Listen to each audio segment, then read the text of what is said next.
Hola besinya kata Ani, Besti, penggerudukan yang terjadi ke rumah beberapa anggota DPR termasuk Uya Kuya emang cukup jadi sorotan. Seperti salah satunya adalah Fitri Sahuteru, di mana ia diduga tantrum dengan Doktif lantaran diduga mengunggah video yang terdapat gambar dirinya yang bersaksi tentang kebaikan Uya Kuya.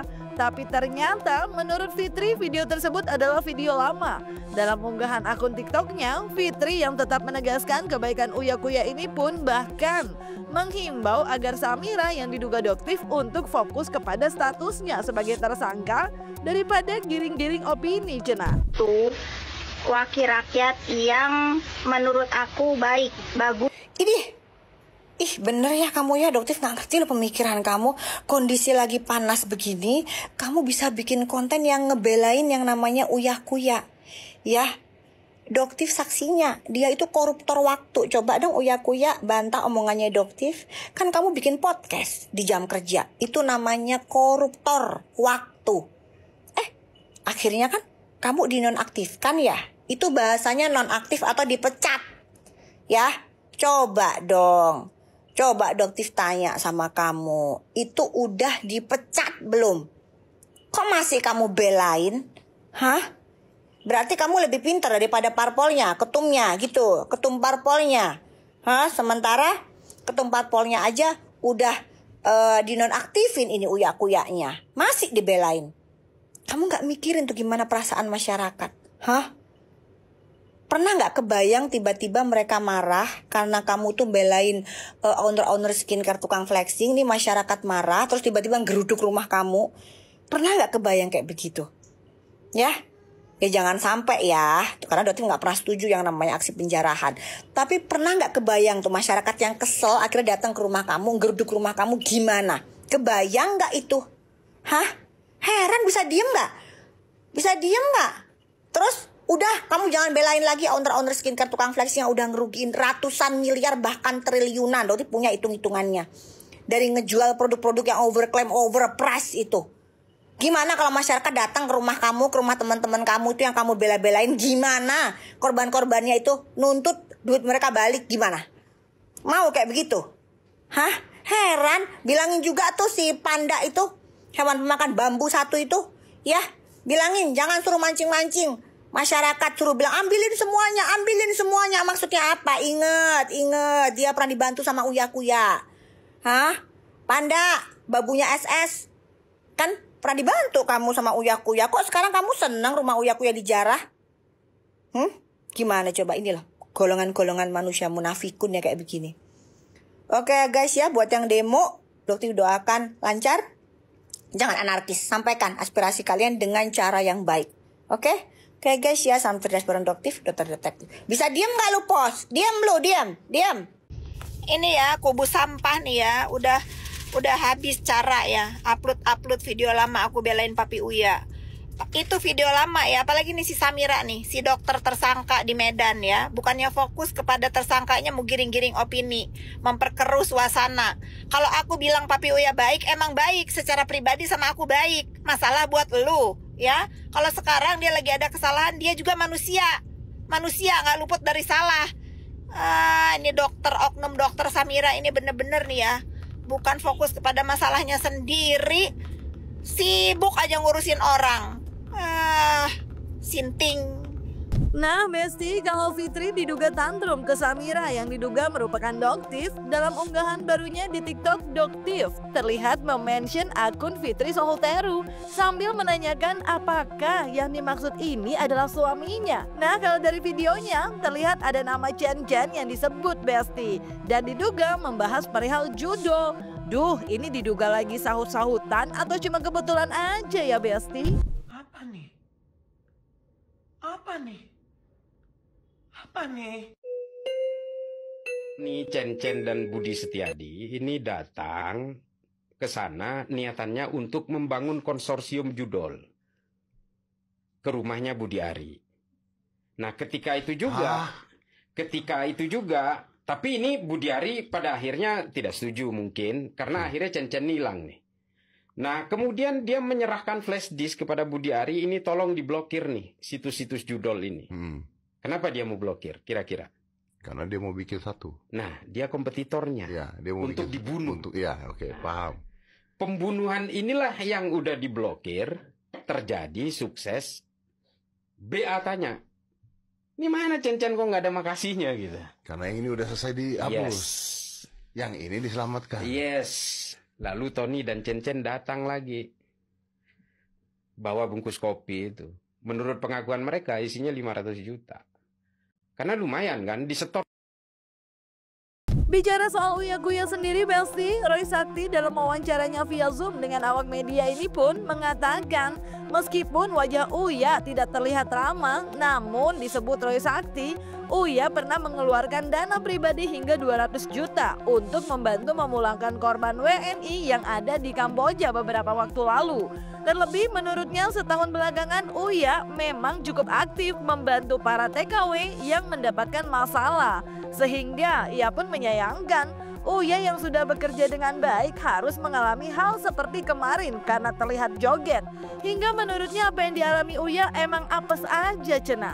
Karena terutama setahun terakhir ini Mas Uya-Kuya ini aktif untuk membantu TKW terutama yang ilegal dan korban scammer Kamboja itu, terutama yang sudah menjadi jenazah, itu membantu mulangin. Nah, yang masyarakat mungkin tidak tahu adalah mulangin jenazah dari Kamboja ke Indonesia itu ngabisin duit itu sekitar 200 juta. Betul. Dan itu tidak ditanggung oleh negara, ya. Nah, yang masyarakat mungkin tidak tahu adalah ya kadang-kadang kita itu urunan rame-rame, tapi kalau udah kurang, yang bagian nutupin itu Mas Uya-Kuya itu dari kantong pribadinya sendiri. Bukan dari tunjangan DPR dan lain-lainnya. Jadi kita ini, saya mewakili teman-teman juga dari TKW yang merasakan kebaikan Mas Uya ini, ya kita seperti memberikan sebuah penghormatan lah. Karena kan tuduhan masyarakat waktu itu terhadap Uya-Kuya itu kan begitu sadis ya. Iya. Jadi kan sebenarnya ini bukan nggak ada namanya Uya-Kuya nyuruh saya, apalagi bayar saya, tidak ada. Itu semua adalah spontan aja karena wah orang sebaik ini gitu kan, orang yang benar kerjanya. Dan Bang Uya-Kuya itu membantu karena memang dia berada di Komisi 9 yang mengurusin TKW. Ya berarti kan dia ini kan kerjanya bener gitu loh. Cuman apes aja pas jogetnya lebay karena artis. Kalau artis itu kan jogetnya lus-lus ya kayak Eko Patrio, Uya-Kuya itu kan memang kalau masyarakat cuman melihat dari sisi itu pasti nyebelin lah. Apalagi tampangnya Mas Uya-Kuya itu kan memang kita harus jujur tampangnya Mas Uya-Kuya itu nyebelin gitu loh. Bukan tampang yang ramah gitu ya. Iya. Ketika narasi masyarakatnya sekarang ini kan kemudian kan video jogetnya Mas Uya-Kuya itu kan tersebar ke masyarakat Indonesia yang mungkin tidak pernah menonton konten-kontennya Mas Uya-Kuya gitu loh. Jadi kemudian Mas Uya-Kuya ini dinarasikan sebagai seorang DPR yang jahat, yang korup, yang apa ya. Ya saya merasa nggak terima aja gitu loh. Saya merasa nggak terima aja, tapi itu ungkapan saya pribadi. Karena saya tahu, kenal, dan ngalamin. Tapi kalau bagi masyarakat yang merasa marah, itu pun saya juga nggak menyalahkan. Karena kan mereka nggak kenal, nggak tahu, dan nggak ngalamin. Meski mengetahui apa yang ia katakan tentang kebaikan Uya bakal ada kontra, namun Roy Sakti tetap memilih untuk mengatakan perihal kebaikan Uya yang ia pernah ikut rasakan. Sehingga ia pun menyayangkan kepada teman-teman Uya yang diam aja ketika kondisi Uya kini diduga tengah banyak yang tidak membela. Dan tak hanya Roy Sakti, Dennis Keriesta pun Besti terlihat mengungkapkan pendapatnya melalui papan bunga yang ia kirim dan terpajang di depan rumah Uya di mana kondisinya pun lebih kondusif dan terlihat mulai dibenahi serta dipasangi kayu di atas tembok pagarnya, diduga untuk mencegah insiden kemarin terulang lagi, Besti.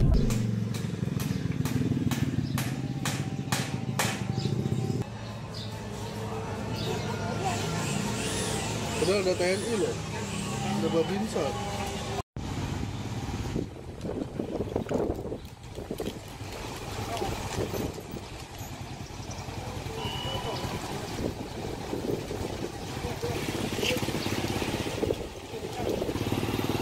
Artinya ketika saya menyuarakan pada saat itu lagi ya kan, lagi panas-panasnya ya, itu resiko terbesar, teman-teman.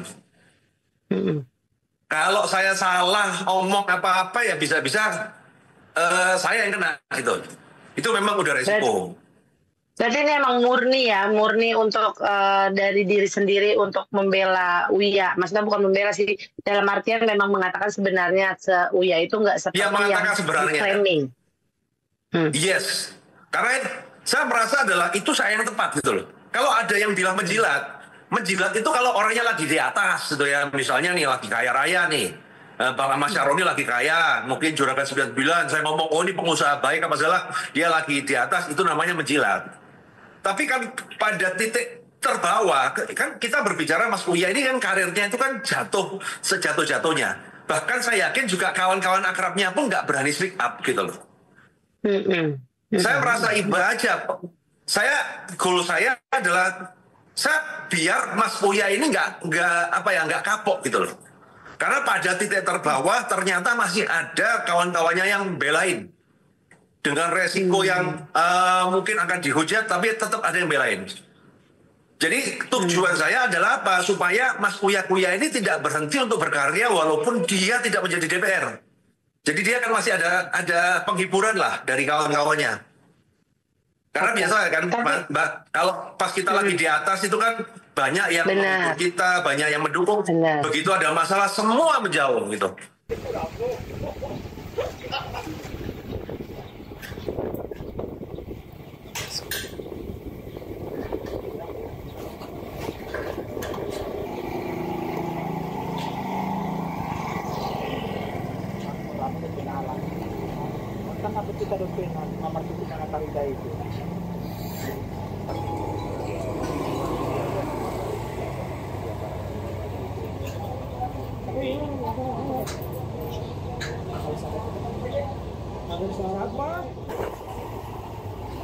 Ya Besti, semoga atas apa yang terjadi bisa jadi pelajaran buat kita semua ya Besti.